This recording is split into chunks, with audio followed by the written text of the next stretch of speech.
Bismillahirrahmanirrahim. Assalamualaikum warahmatullahi wabarakatuh. Innal hamdalillah nahmanuhu wa nasta'inuhu wa nastaghfiruh wa na'udzu billahi min syururi anfusina wa min sayyiati a'malina. May yahdihillahu fala mudhillalah wa may yudlilhu fala hadiyalah. Asyhadu an la ilaha illallah wahdahu la syarikalah wa asyhadu anna Muhammadan abduhu wa rasuluhu la nabiyya ba'da. Amma ba'du. Ma'asyiral muslimin, para jamaah Madinah Islamic School dimanapun Anda berada. Di dalam Al-Quran disebutkan A'udzubillahi minasyaitonirrajim. Bismillahirrahmanirrahim. Ya ayyuhalladzina amanu kutiba alaikumussyam kama kutiba alal ladzina min qablikum la'allakum tattaqun. Wahai orang-orang yang beriman, diwajibkan atas kalian berpuasa sebagaimana diwajibkan atas orang-orang sebelum kalian agar kalian bertakwa.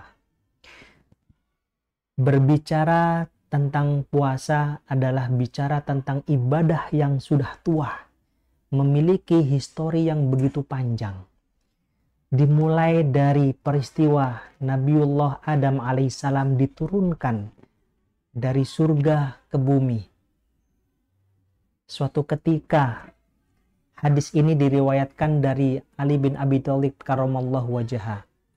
Nabi Muhammad memanggil Ali bin Abi Thalib. Hai Ali, kesini. Aku perintahkan kamu untuk melakukan puasa 3 hari di setiap bulan, yaitu di tanggal 13, 14, dan 15. Ali pun bertanya, puasa apakah itu ya Rasulullah? Itu adalah puasa bid. Itu adalah puasa yang dilakukan oleh Nabi Adam alaihissalam sebagai bentuk taubat atas kesalahan yang dilakukan, melakukan hal-hal yang dilarang oleh Allah Subhanahu wa Ta'ala. Selanjutnya, setelah Nabi Adam, ada Nabi Nuh, kemudian Nabi Sulaiman, Nabi Daud yang sering kita kenal dengan puasa Daud, yaitu soma yauman wa yuftiru yauman. Sehari puasa, sehari tidak puasa, sehari puasa, dan selanjutnya. Bahkan ibunda Nabi Isa alaihissalam, Maryam, itu pun melakukan puasa. Di dalam Al-Quran disebutkan, Inni nadartu lirrahmani sauman falam ukallimal yauma insiya. Aku bernadar untuk berpuasa tidak berbicara dengan kalian.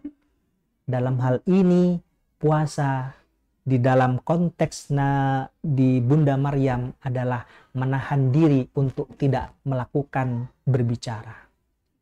Sampai pada akhirnya kepada Nabi kita, Nabi besar Muhammad Sallallahu Alaihi Wasallam, ketika beliau setelah diangkat menjadi seorang Nabi dan Rasul, beliau menganjurkan dan menghimbau sahabatnya untuk berpuasa hari Senin dan hari Kamis di setiap pekan. Ma'asyiral muslimin, jamaah Madinah Islamic School dimanapun Anda berada. Sebenarnya puasa kalau dilihat dari konteks dampak secara manusiawi memunculkan rasa lapar. Rasa yang menurut kita ingin kita hindari. Kita tidak suka.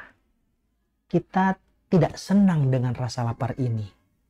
Karena secara insting ketika kita lapar, maka kita cenderung otomatis mencari makanan. Kita jajan, kita beli GoFood, kita beli ke toko, kita ke warung, untuk memenuhi rasa lapar agar menjadi kenyang. Di dalam sebuah quote, seorang dai, pendakwah, dan seorang Muslim di Amerika, Dr. Umar Faruk Abdullah berkata, "Hunger is the first element of self-discipline." Rasa lapar, hakikatnya itu adalah elemen paling dasar untuk membangun kedisiplinan diri. menjadi orang yang sering lapar itu akan melatih orang untuk bisa disiplin dengan dirinya sendiri.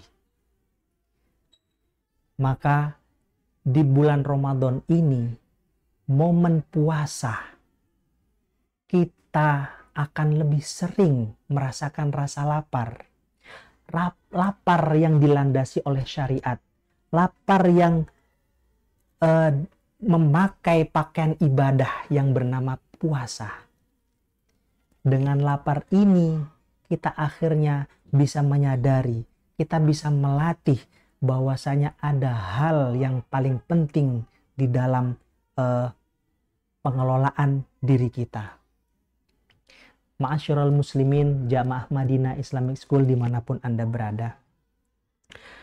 Di zaman modern ini, kita melihat fenomena ada program-program di televisi yang selalu mengunggah makanan, mengungkap dan buat vlog-vlog terkait dengan makanan. Ini sebenarnya sangat menggelitik karena akhirnya berdampak kepada masyarakat. Kita tidak lapar pun kita akan makan. Kalau kita membandingkan dengan sirah Nabi Muhammad SAW dan juga sejarah hidup dari para sahabat, tidak pernah sekalipun Rasulullah hidup itu dalam kekenyangan dalam waktu yang lama. Rasulullah terkadang hari ini kenyang, besoknya lapar. Hari ini kenyang, besoknya lapar. Bahkan Rasulullah juga mengatakan, hendaklah kamu makan ketika kamu merasakan lapar. Tapi berhentilah makan ketika kamu sudah mulai merasakan kenyang.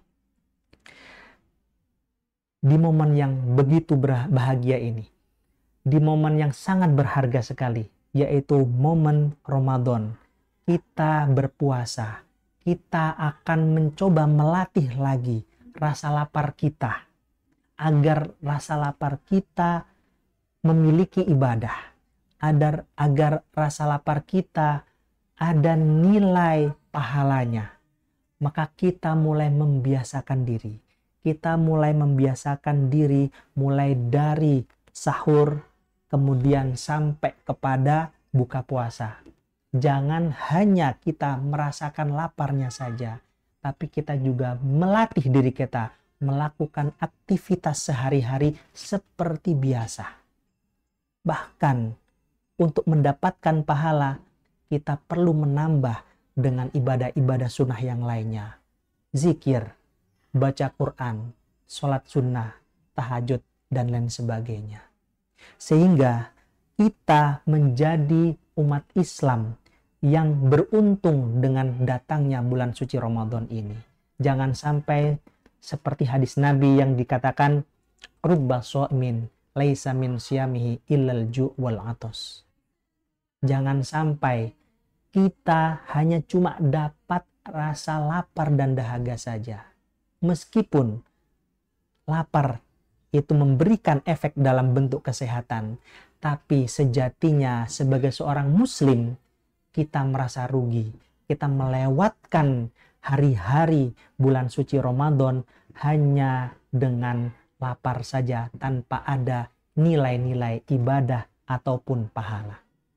Untuk itu, mari kita sama-sama melatih diri kita, mensyukuri dengan adanya bulan suci Ramadan ini, kita menikmati kembali rasa lapar ini sebagai refleksi diri kita bahwasanya Nabi Muhammad SAW dalam kehidupannya itu lebih banyak lapar dibandingkan kenyang.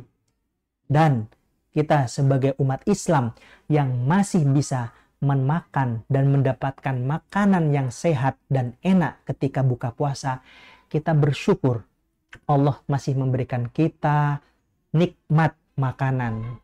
Tapi alangkah lebih baik kita juga jangan sampai melakukan itu dalam batas lebih dari ambang wajar.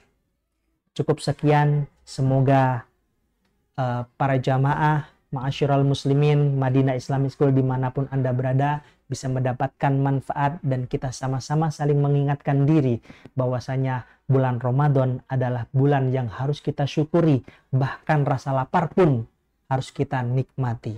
Hadani Allah wa iyyakum ajma'in. Assalamualaikum warahmatullahi wabarakatuh.